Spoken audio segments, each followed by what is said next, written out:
Hello, everybody. It's this time of the week, and it's this time in the campaign here in New York City that we are meeting again with our good friend George Sarantopoulos. George, hi. Hey, thanks for having me on again. George is the absolutely unabashed Republican candidate who's not afraid of anybody, who's not ashamed of anything. Because, George, as I said time and time again, it pains me to see that New York doesn't seem to be, a Republican Party in particular, doesn't seem to be proud enough of having Donald Trump, our New York man, there in Washington, D.C., and now all over the world. He's trying to do what he knows how to do best. It's making deals, Did, prosperity against war. did you see the reception Versus he got in the Middle East? the reception, yeah, I saw the menu on of the first one, but in general, it was just royal. I have no other words. It's like 1775 again. Yeah, big difference from President Biden a year ago, huh? Big. The fist bump. What was that about? That was not the way to make friends, by the way. But once you're friends, you can do whatever. But fist bump. First, he called him how? How did he call Mohammed bin Salman?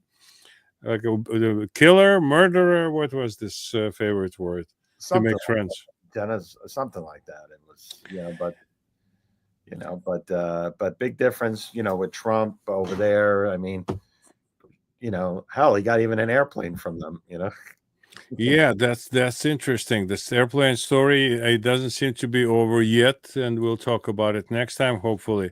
But this time we have an avalanche of events that somehow it's all over the world, but it resonates in your district very much. I'm talking about the new pope. I'm talking about this for Christians, for Catholics, right? It's an important event for everybody. I'm Jewish, and it's important to me as well.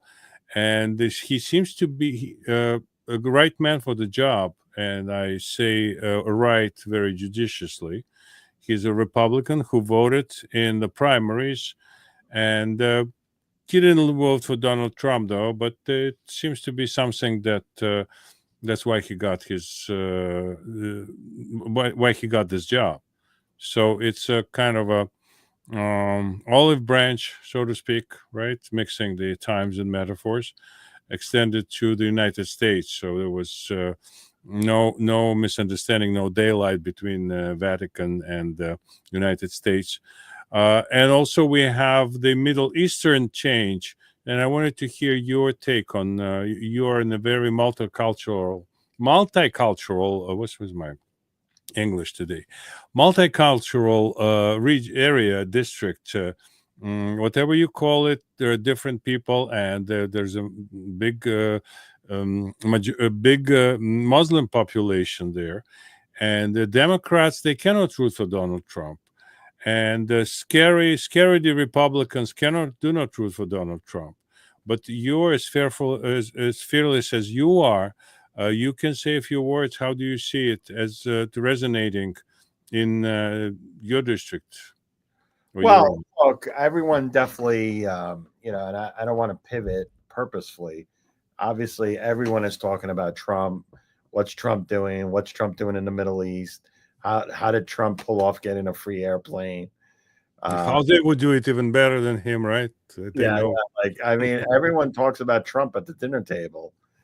You go out with friends, even they love or hate him, they still love to talk about Trump and how terrible he is or how good he is, depending on where your friends fall politically. But really, I'm more concerned about the mayoral election than anything here in New York because that really is going to affect the way we live more than anything. I mean, if Brandlander wins or Mendani wins, Zoran over there. I mean, God help us. I mean, they're going to be like De Blasio 2.0. I'm more concerned. I'm more concerned about that than and local issues than Trump. I mean, Trump's got. I'm glad that the White House has a Republican in there and a good Republican who's going to change things and shake things up. but I'm very concerned here locally. I don't know if you saw today, AOC is endorsing city council people. Uh, No, I haven't seen it yet. yeah, so she endorsed Hanif, who's running here in Brooklyn. She's pretty out there on her policies at DSA and all that. And AOC came. Democratic Socialists of America. That is correct. And she came in today Perfect combination. and endorsed her. And there was another city council candidate that she's endorsed. So I think she's obviously going to endorse a mayoral candidate. As of this afternoon, it hasn't happened, but I'm sure. I hate to say it, but she's gonna have an effect on the election in 2028. I mean, she's a forerunner in a lot of polls that come up, and God help us. That's all I got to say. Is it polls for her, for the candidates, or candidates for the polls? It just seems to me, from what we've seen in the polls before the last presidential elections, is that Kamala Harris was winning all over the world. Everybody loved her. Joe Biden was like the Olympic track champion, like javelin, etc., etc. He was ready to do anything, run New York City Marathon and anything else. But de facto, now we find out there was all a lie. How can we trust these polls now? Look, I think AOC is definitely polling high. If she's polling them in the number one position, who knows? Maybe that's polls that she's paying for. And of course, when you pay somebody to do a poll for you, you always come out on top or pretty close to it, right? So, I agree with you. They're suspect, but also, we're talking a Democratic Party that's not your father's party or your grandfather's party. We're talking a party that's gone very left. That we have a city council full of Democratic Socialists of America members and people that are endorsed by the Working Families Party, which is pretty much as far left as you can get. I mean, they're not the Democrats that my grandfather was proud to be part of. And he always talk about how great Franklin D. Roosevelt was, and he got the America out of the Depression. We're talking about these guys are socialists, if not communist. I mean, the lead candidate for the mayoral, one of the lead candidates, Zaran over there, he wants to have supermarkets owned by the government. I mean, and I'm sure your audience remembers how well that worked in the Soviet Union. So yeah, my grandfather, unlike yours, was a communist, at least when he was in the military during World War II. So that's. I think they threw him out of the Communist Party when there was this campaign and anti-Semitic campaign after the war in the late 40s of the last century. But yeah, it's amazing to me how Democrats are going to run New York City. It's like city of the yellow devil, as some Russian writers called it. It's just worshiping the riches. Everything depends on the rich people who open businesses. They hire other people. They where do you shop? You love to shop at Bloomingdale's, and nobody's shopping at Bertha Goodman now, hoping to be raped by elsewhere now. So that story about Donald Trump attacking this woman, this writer, is just so ridiculous. But what I wanted to say, listen, New York. So they are totally in the line of what Margaret Thatcher used to say: socialism works until other people run out of money, or something to that effect. I think it's socialism works until you run out of other people's money. Yeah, more or less, yeah. So that's the hope, because otherwise it's corruption, and they have someone who's bankrolling them to get into this position. Because being socialist, they don't know anything about American business, one may assume. No.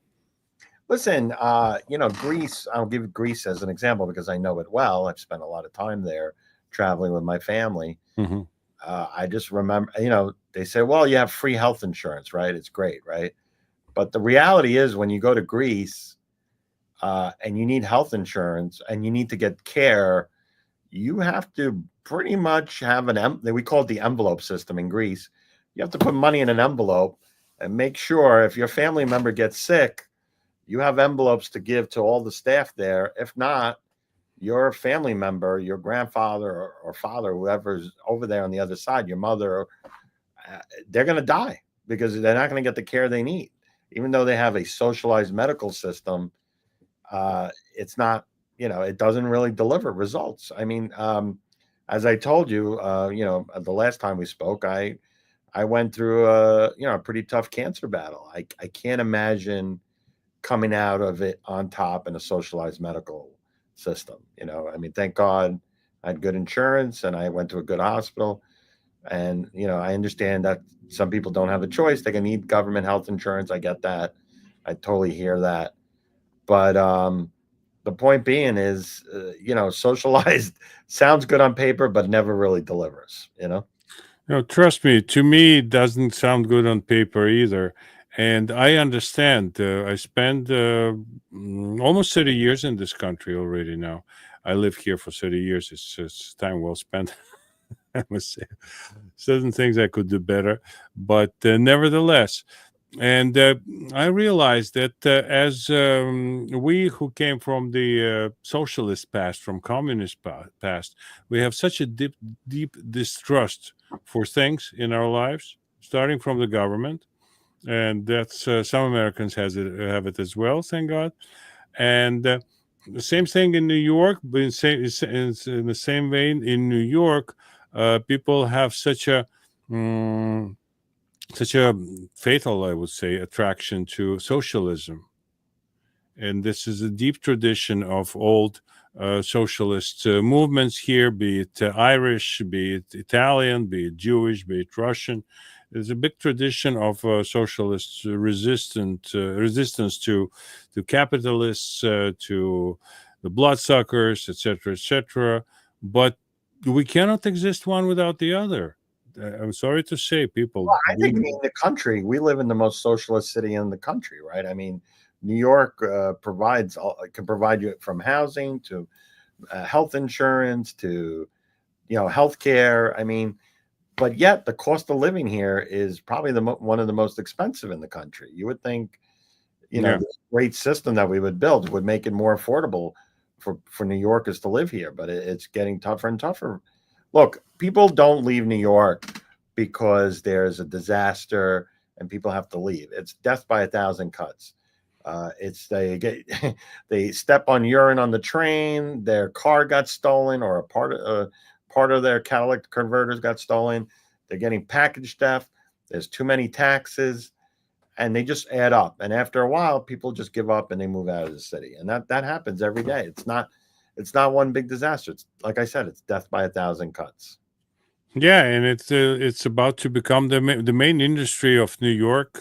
Seemingly would be abortion industry. So people would come. We wouldn't describe our positions on abortion in this program, but it's a wrong reason to be famous, I must say.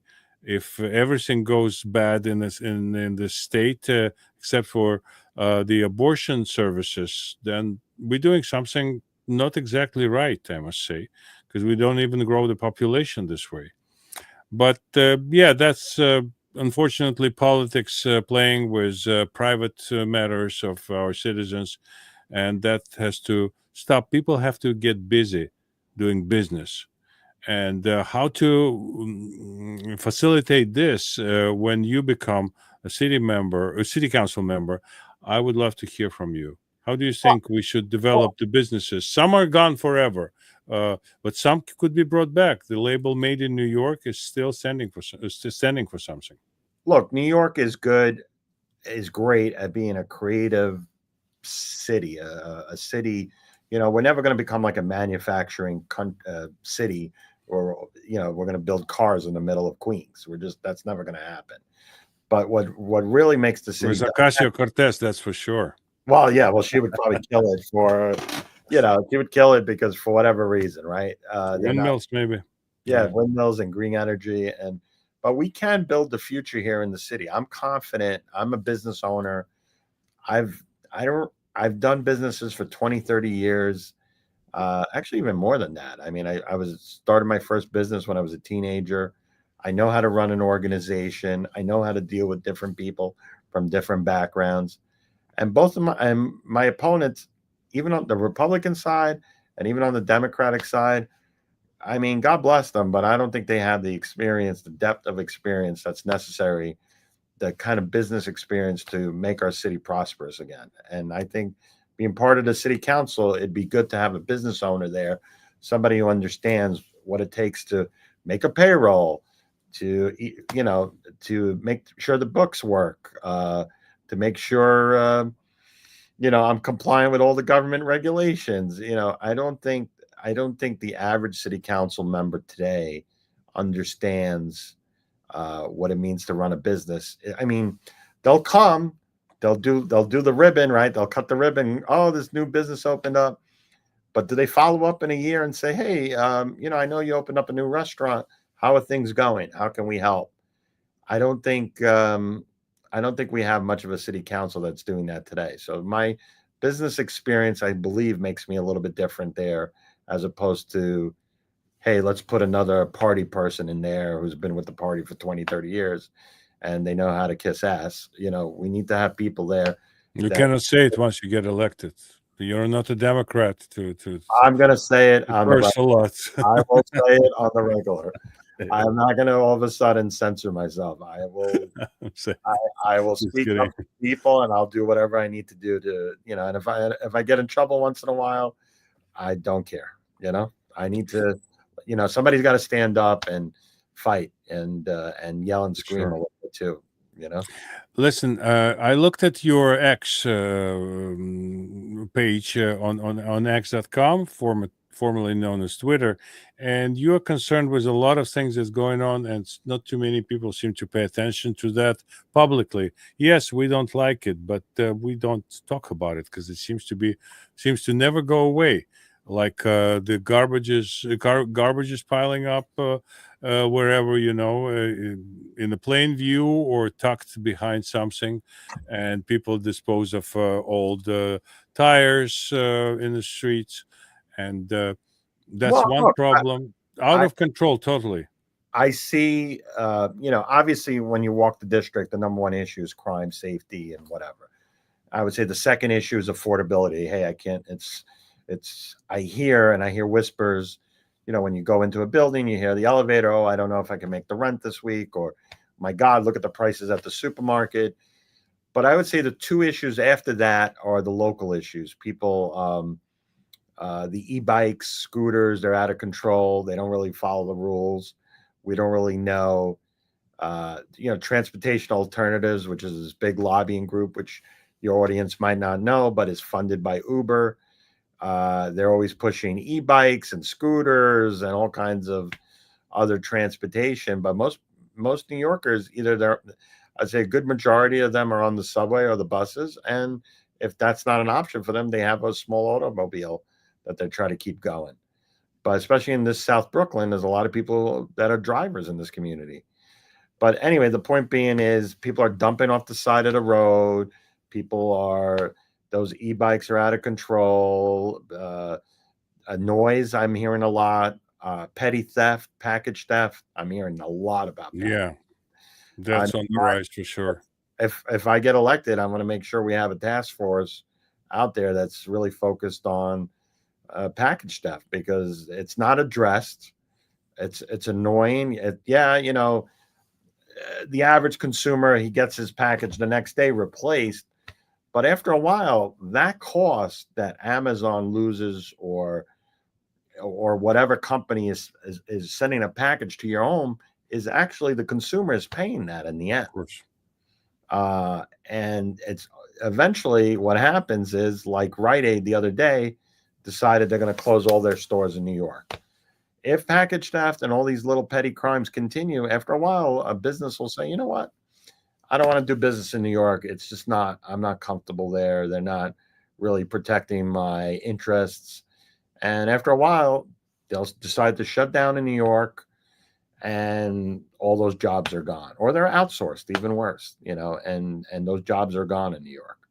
So If someone would like to test my creativity, I would invite you to ask me a question. I'm not prepared to answer this, but how would you kind of tame the bicycle invasion, both electrical and old-time bicycles? Because I think it's very unsafe for people to be in a crowded street.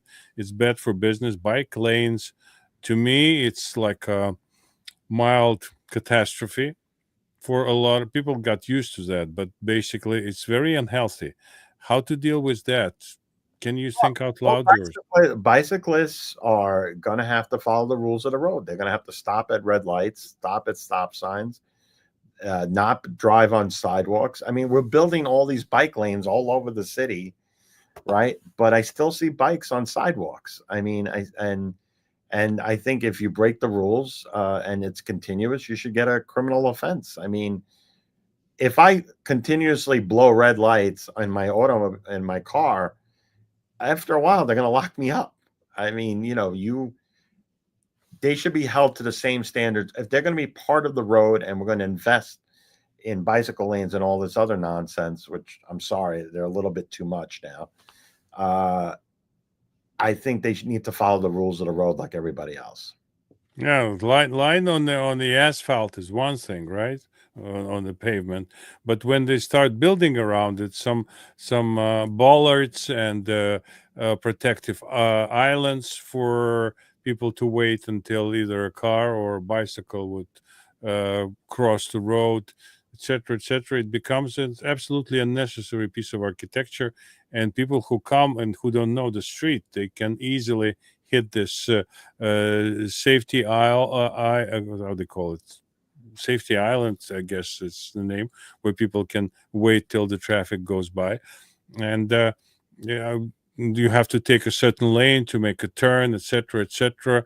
And they're coming from all over at you. I just want to add, and I'm not looking to arrest anybody, and I'm not looking to, but I see people crossing the street all the time. They don't even look up anymore, and they just look at their phone and they're crossing the street. And maybe we need to do an education campaign. Like, maybe people are like children. They need a new they need an education campaign of some sort. Like, when you cross the street, you need to look both sides of the road. I mean, I'm not blaming anyone. I'm not saying we should arrest people, just to be clear. But if I'm sure you've driven around, Yuri, and you see people, Yeah. they just cross the street and they don't look. I mean, it's the craziest thing to me ever. And I've seen people cross the street on their phone with a baby stroller. I mean, that to me is I don't know. I don't know what Just, to say. Again, I'm just not looking to arrest anybody. I want to be clear here. no, no, nobody's arresting here on this program. That's Yeah, but I mean, it's just no crazy. reason, of I think course. we need a public education campaign to, let people, I know it sounds crazy, but I have a feeling if there was an education campaign out there, that a lot of these injuries could be prevented, Yeah, it's just, for so many years they were ladling on the chaos, in this form or the other, with the homeless crisis, with drug epidemics crisis, with bicycle, I think also was some sort of a. You remember how it all began, right? First they said they're going to be free bicycles for people to use, and so people would get healthy, and they would exercise more, use bicycles. Then bicycles all of a sudden were for pay, and then they became electric. So forget about exercising. That's the thing that. Well, that's uh, another thing that I used to deal with when I worked for the assemblyman.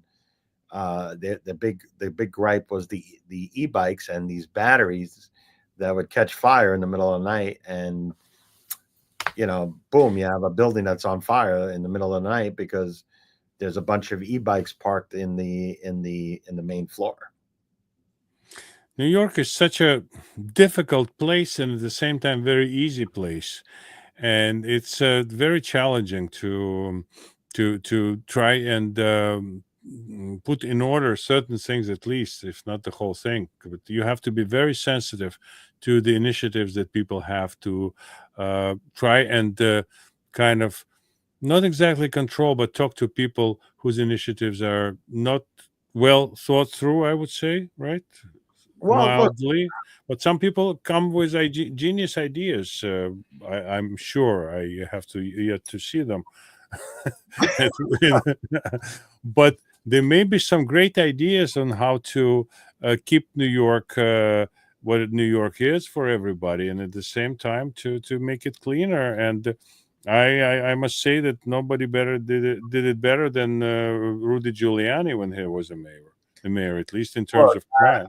Despite the controversy, you can't take away from Rudy Giuliani being one of the best mayors for the city at the time.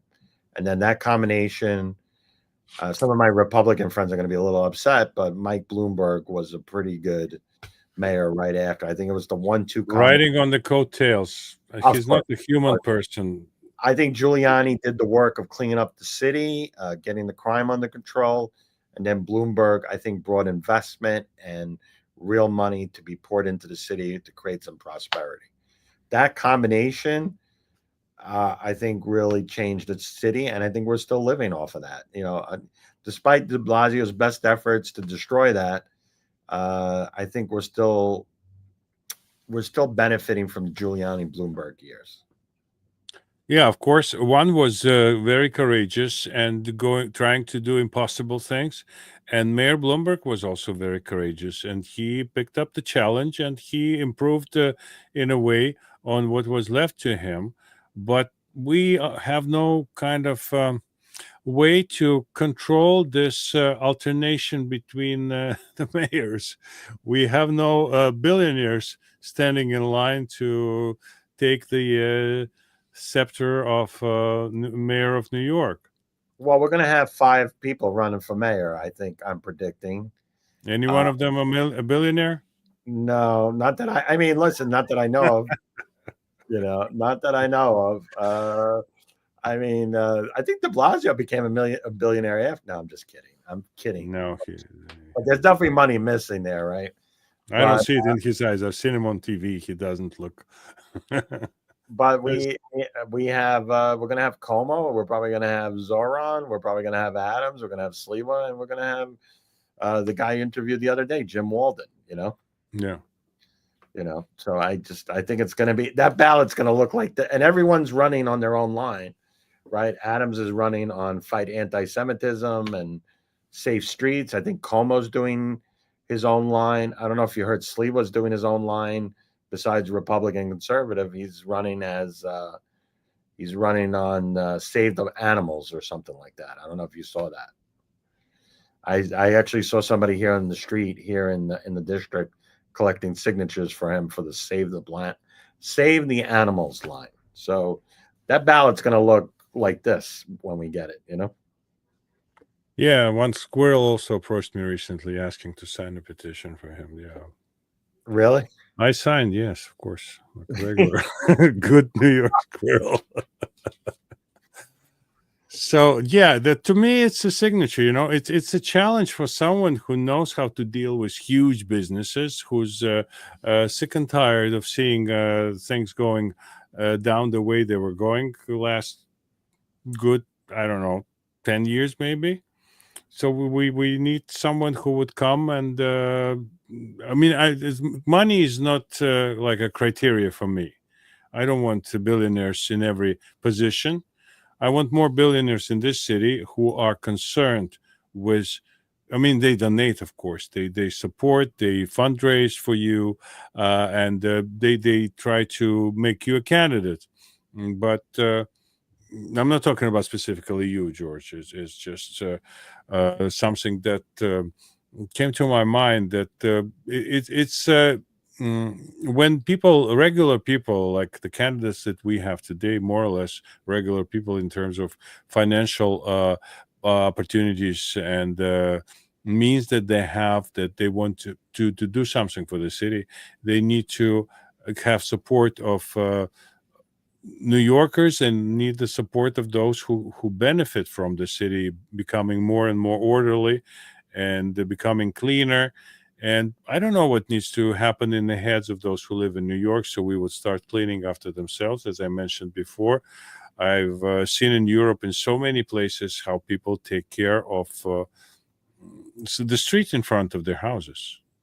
It's just that they know there's more socialism maybe than in New York even, but they don't count on this. They have numerous machines in Spain or in France that clean the streets and keep up the cleanliness of the street, but people still come and they'll still take care of it, and it's everything is manicured in most places where people are paying attention.